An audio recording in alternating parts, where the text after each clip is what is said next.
পটল চিংড়ি, আলু পটল দিয়ে চিংড়ি তো অনেক খেয়েছেন। এইবার একবার চিংড়ি মাছ বেটে পটল দিয়ে খেয়ে দেখুন, খেতে অসম্ভব ভালো হয়। মুখের কথা বিশ্বাস না হয় একবার বানিয়ে খেয়ে দেখুন, তাহলেই বুঝতে পারবেন কতটা সুস্বাদু হয়। আশা করছি আজকের ভিডিওটাও আপনাদের ভালো লাগবে।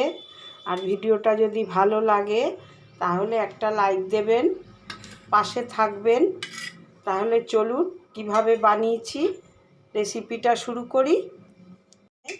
500 থেকে একটু কম পটল নিয়েছি, আর পটলগুলো নুন হলুদ মাখিয়ে নিচ্ছি। নুন হলুদ মেখে ভাজলে পটলের যে জলটা আছে সেটা বেরিয়ে যাবে। এখন এগুলো ভেজে নেব। এদিকে একটা কড়াই বসিয়ে দিয়েছি আর অল্প তেল দিয়ে দিয়েছি। এখন পটলগুলো সব দিয়ে দেবো।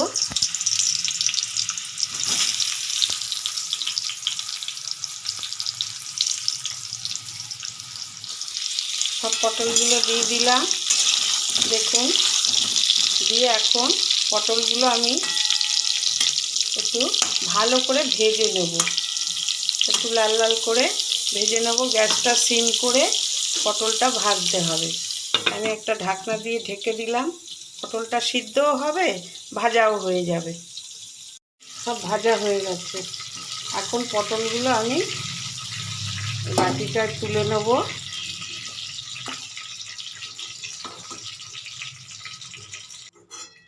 সব পটলগুলো তুলে নিয়েছি আমি। আর সামান্য একটু তেল দিলাম, অল্প ফোড়ন দেব। গোটা জিরে, দুটো তেজপাতা, একটা দারচিনি আর দুটো এলাচ ফোড়নে দিয়ে দিলাম।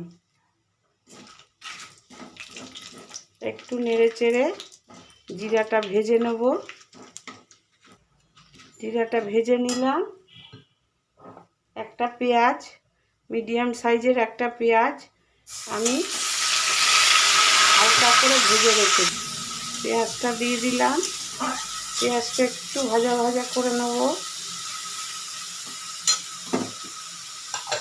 এখন আমি প্রায় 150 গ্রাম চিংড়ি মাছ ভালো করে ধুয়ে বেছে আর বেটে রেখেছি।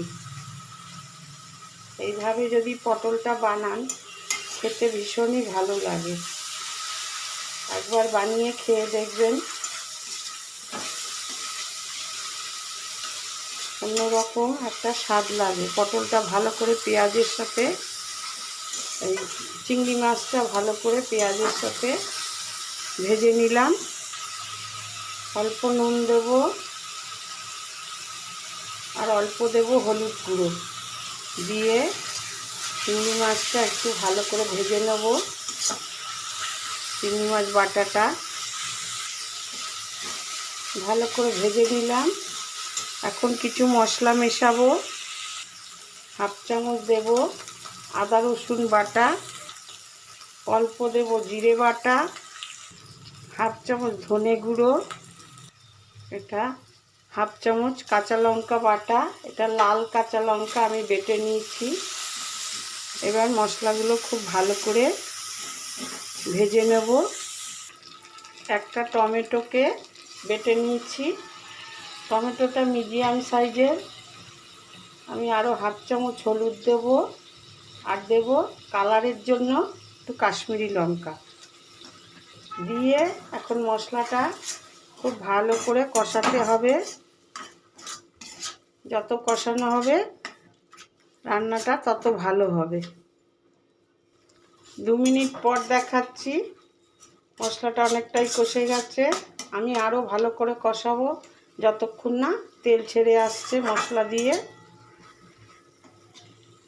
এখন দেব পোস্ত বাটা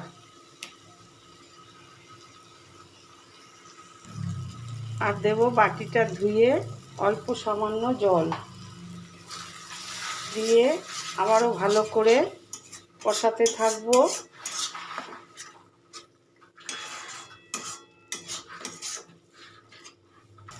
5 মিনিট পর দেখাচ্ছি।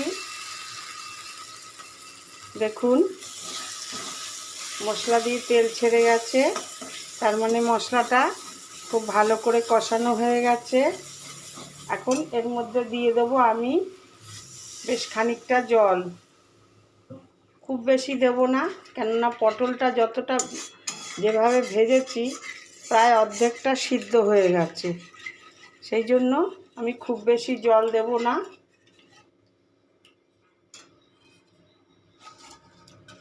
এখন দিয়ে দিলাম ভাজা পটলটা, দিয়ে ঢেকে দেবো 5 মিনিটের জন্য। পটলটা যতটুকু সিদ্ধ বাকি আছে সিদ্ধ হয়ে যাবে, আর ঝোলটাও কিছুটা কমে যাবে। নুনটা চেক করে নেব, আমার একটু নুন কম লাগছে, আমি হাফ চামচেরও কম নুন দিয়ে দিলাম। দিয়ে এখন নেড়ে চেড়ে 5 মিনিটের জন্য ঢাকা দিয়ে দেবো। গ্যাসটা মিডিয়ামে আছে।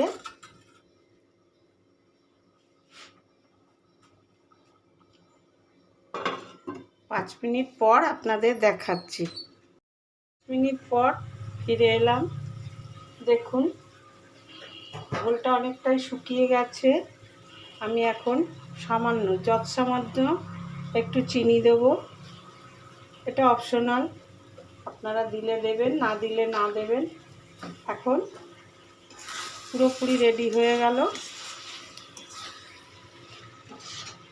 চিংড়ি মাছ বাটা দিয়ে পটলও সিদ্ধ হয়ে গেছে। তাহলে একটা বাটিতে নিয়ে আমি সার্ভ করে আপনাদের দেখাচ্ছি। আমি গ্যাসটা অফ করে দিলাম।